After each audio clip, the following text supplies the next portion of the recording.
Hi అండి, welcome back to my channel. ఈ వీడియోలో 8th క్లాస్ చాప్టర్ 7 వర్గములు వర్గమూలాలకు సంబంధించి డిస్కస్ చేసుకుంటున్నాం. అందులో భాగంగా ఈరోజు వీడియోలో ఘనమూలం గురించి డిస్కస్ చేద్దాం.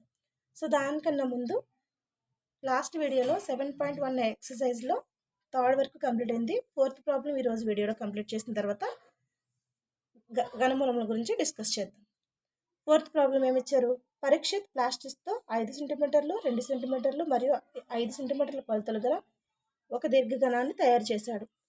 ఒక ఘనం చేయడానికి అతనికి అలాంటి దీర్ఘఘనములు ఎన్ని కావాలను? అంటే మనకి ఇచ్చిన ఈ 5 సెంటీమీటర్లు 2 సెంటీమీటర్లు 5 సెంటీమీటర్ల కొలత గల ఒక దీర్ఘఘనం తయారు చేస్తే ఘనం తయారు చేయడానికి అలాంటి దీర్ఘఘనములు ఎన్ని కావాలను అన్నారు. సో మనకి ఇక్కడ 5 అనేది ఎన్నిసార్లు రిపీట్ అయింది? 5 × 2 × 5 కదా. సో మనకి 5 2 టైమ్స్ రిపీట్ అయింది, 2 అనేది 1 టైం. సో ఘనం కావాలంటే మనకి 3 ఉండాలి కంపల్సరీ. అంటే ఇక్కడ మనకి కావాల్సింది 5 × 2 × 2. సో అది మనం ప్రాబ్లంలో ఎక్స్ప్లెయిన్ చేస్తే తెలుస్తుంది. మనకి ఇచ్చిన మెజర్మెంట్స్ 5 × 2 × 5 ఈ కొలతలతో ఒక దీర్ఘఘనం అనేది తయారు చేయడం జరిగింది. సమఘనం చేయడానికి ఒక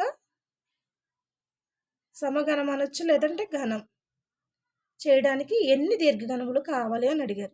సో అప్పుడు మనకి ఘనము అంటే కంపల్సరీ మెజర్మెంట్స్లో మనకి ఇక్కడ 3 ఉండాలి. అంటే 5 అనేది ఎన్ని టైమ్స్ ఉంది? 2 టైమ్స్ ఉంది. 2 అనేది ఎన్ని టైమ్స్ ఉంది? 1 టైం ఉంది. సో మనకి కావాల్సినవి ఏంటి? 5 × 2 × 5 ఇలాంటి దీర్ఘఘనము, ఈ కొలతలు కలిగిన దీర్ఘఘనాలు తోటి మన సమఘనాన్ని తయారు చేయడానికి ఎన్ని దీర్ఘఘనాలు అవసరము అంటే, సో 5 × 2 × 5 5 అనేది 2 టైమ్స్ వచ్చింది. సో ఇంకొకసారి వేసుకుంటాం. తర్వాత 2 అనేది ఇక్కడ 1 టైం ఉంది, అంటే ఇంకొక 2 టైమ్స్ అవసరం, అంటే 2 × 2. సో అప్పుడు మనకి ఇది ఈక్వల్ అవుతుంది.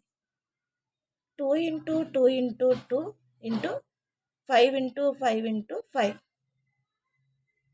ఇది మనకి సమఘనం తయారు చేయడానికి అవసరమైన దీర్ఘఘనాల సంఖ్య అవుతుంది. సో ఇందులో భాగంగా మనకి ఒక 2 ఆల్రెడీ ముందు ఇచ్చారు, ఇక్కడ 2 5లు ఇచ్చారు. సో మనకి ఎన్ని దీర్ఘఘనాలు పడతాయి అన్నారంటే ఇక్కడ 2 × 2.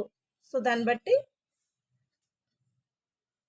కావలసిన దీర్ఘఘనముల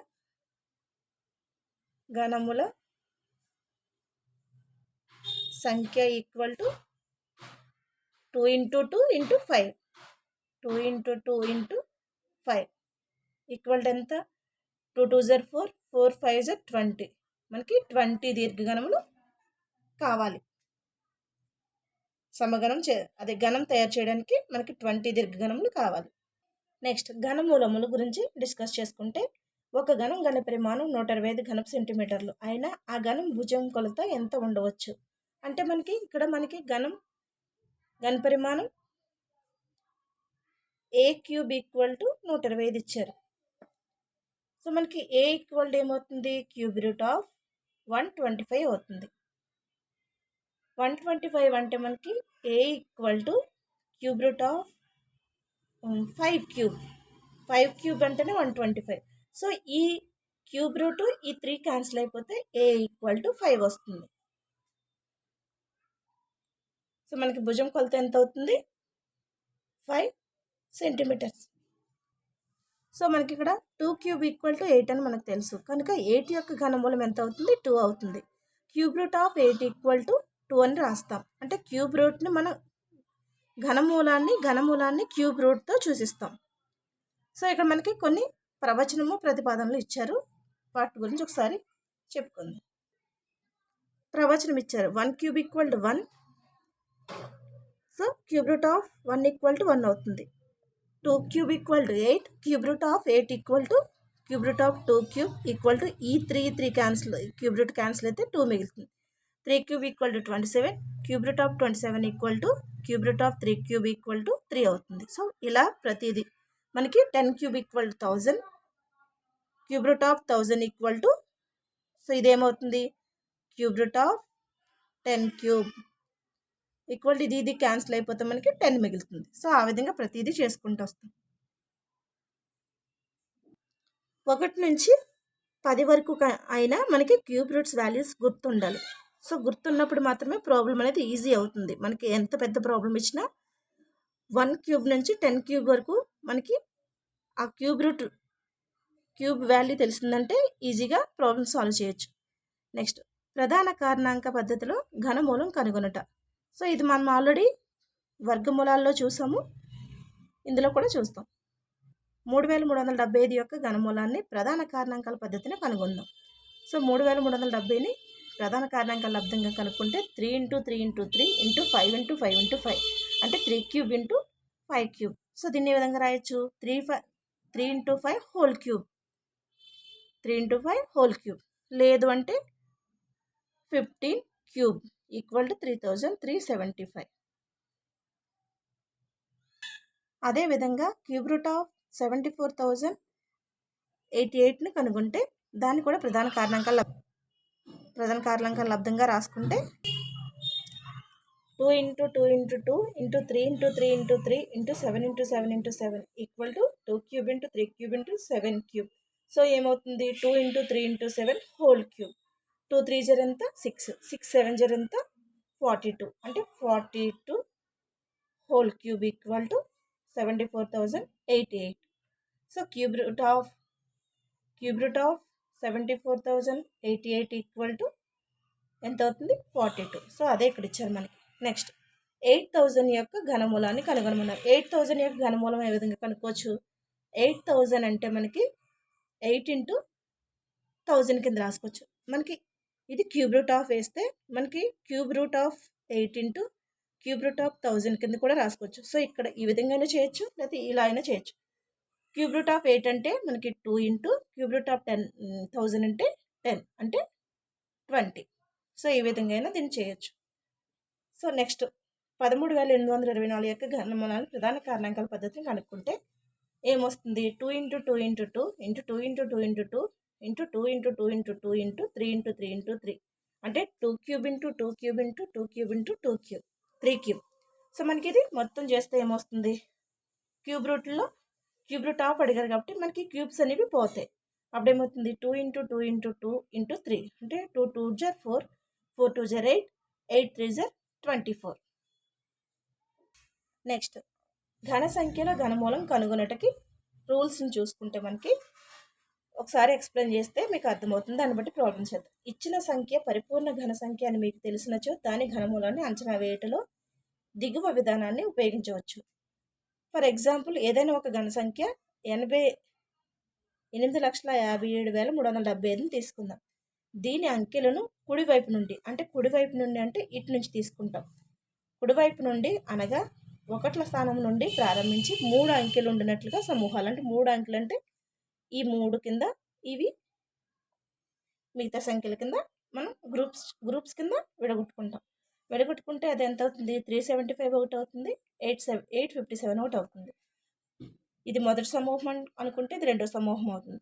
ఇచ్చిన ఘన సంఖ్య యొక్క ఘనమూలాన్ని వివిధ సోపాన ప్రక్రియల ద్వారా మనం అంచనా వేయచ్చు. ప్రతి దానిలో 3 అంకెలు గల 2 సమూహాలు 375, 857ను మనం పొంది ఉన్నాం. సోపానం 2 చూసుకుంటే మొదటి సమూహం 375 నుండి మనకు కావలసిన ఘనమూలమును 1ల స్థానంలోనే అంకె లభిస్తుంది. 375లోని చివరి అంకె ఏముంది, 5 ఉంది కాబట్టి మనకి 375 ఉంది. 375లో చివరి అంకె ఏముంది, 5 ఉంది కాబట్టి మనకి క్యూబ్లో వచ్చేది కూడా 5 అవుతుంది. సో ఆ విధంగా 5 వేసుకుంటాం. నెక్స్ట్ ఒక సంఖ్య యొక్క 1ల స్థానంలో 5 ఉండొచ్చు, ఆ సంఖ్య యొక్క ఘనమూలం కూడా 1ల స్థానంలో ఎంత ఉంటుంది, 5 ఉంటుందని మనకు తెలుసు. కనుక ఇచ్చిన సంఖ్య యొక్క ఘనమూలంలో 1ల స్థానంలో ఉండే అంకె ఎంత 5.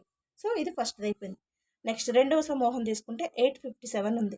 857 అనేది మనకి దేనికి దగ్గరగా ఉంది, 729 అంటే 9 cube equal to 729, 10 cube equal to 1000. ఈ రెండింటికి మధ్యలో ఉంది 857 అనేది. అప్పుడు ఏం చేసుకుంటాం, మనం దీన్ని తీసుకుంటాం. 9 క్యూబ్ ఈక్వల్ టు 729 తీసుకుంటాం. సో అప్పుడు ఏమవుతుంది, ఇక్కడ వాల్యూ 9 అవుతుంది. సో ఈ విధంగా మనం ప్రాబ్లం అనేది చేయొచ్చు. ఎగ్జాంపుల్ ప్రాబ్లం 8 తీసుకుంటే 17,576 ఉంది. సో దీనికి ఘనమూలం కనుక్కోవాలి. 17,576 ఇప్పుడు మనం ముందు చదివిన రూల్స్ ప్రకారం అయితే రైట్ సైడ్ నుంచి 3 డిజిట్స్ని మనం ఒక సమూహంగా తీసుకుంటాం. అంటే ఇదొక సమూహము, ఇదొకటి, ఇంకా ఇక్కడ 2 మిగిలినవి కాబట్టి 2 తీసుకుంటాం. అప్పుడు ఏమవుతుంది 576. ఇది ఫస్ట్ అనుకుంటే ఇది ఫస్ట్ది, ఇది సెకండ్ అనుకుంటే ఫస్ట్ తీసుకుంటే మనకి 576 ఉంది. సో 576 అంటే మనకి వన్స్ ప్లేస్లో ఏముంది 6 ఉంది కాబట్టి 6 క్యూబ్ అంటే ఎంత మనకి 6 16, 6 36, 36 ఎంత 216. సో మనకి ఇక్కడ 6 వచ్చింది. అంటే ఒకట్ల స్థానంలో 6 వచ్చిందంటే మనకి దాని ఘనం కూడా ఎంత ఉంటుంది 6 అవుతుంది కాబట్టి ఒకట్ల స్థానంలో మనకి 6 వస్తుంది. సో ఇది అయిపోయింది ఫస్ట్ది. సెకండ్ స్టెప్ తీసుకుంటే 17 ఉంది. 17 అనేది మనకి దేనికి క్యూబ్ మధ్యలో ఉంది 2 cube equal to 8, 3 cube equal to 27. So ఈ రెండింటికి మధ్యలో 17 ఉంటుంది. అప్పుడు ఏం చేస్తాం ఇది తీసుకుంటాం. అంటే ఇక్కడ ఎంత వస్తుంది 26. అంటే 26 క్యూబ్ ఈక్వల్ టు 17,576. సో మీకు ఇది డౌట్ ఉందనుకుంటే చెక్ చేసుకోవచ్చు. 26 ఇంటూ 26 ఇంటూ 26 చేసుకుంటే 26 ఇంటూ 26 చేద్దాం. ఫస్ట్ చేస్తే 6 36, 3 ఉంది, 6 12, 3 15, 6 12, 1 ఉంది, 2 4 1 5. సో ఎంత వచ్చింది 6, 5 ప్లస్ 2 అంటే 7, 1 ప్లస్ 5 అంటే 6, 676 ఇంటూ మళ్ళీ 26 చేద్దాం. చేస్తే 6 36, 3 ఉంది, 6 42, 43, 44, 45, 4 ఉంది, 6 36, 4 ఎంత 40, 2 6 జర్ 12, 2 7 జర్ 14, ఇక్కడ 1 ఉంటుంది 13 అవుతుంది, 2 7 జర్ 14, 1 15, 1 ఉంది, 2 6 జర్ 12 ప్లస్ 1 13.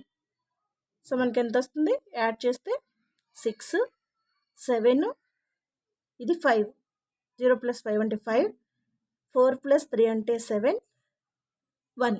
సో మనకి ఆన్సర్ అనేది వచ్చింది కదా. అంటే 26 cube equal to 17,576. Thank you. ఈ వీడియో కనుక మీకు నచ్చితే లైక్ చేసి సబ్స్క్రైబ్ చేయండి, వీలైతే షేర్ చేయండి. నెక్స్ట్ వీడియోలో 7.2 ఎక్సర్సైజ్ అనేది కంప్లీట్ చేద్దాం. Thank you.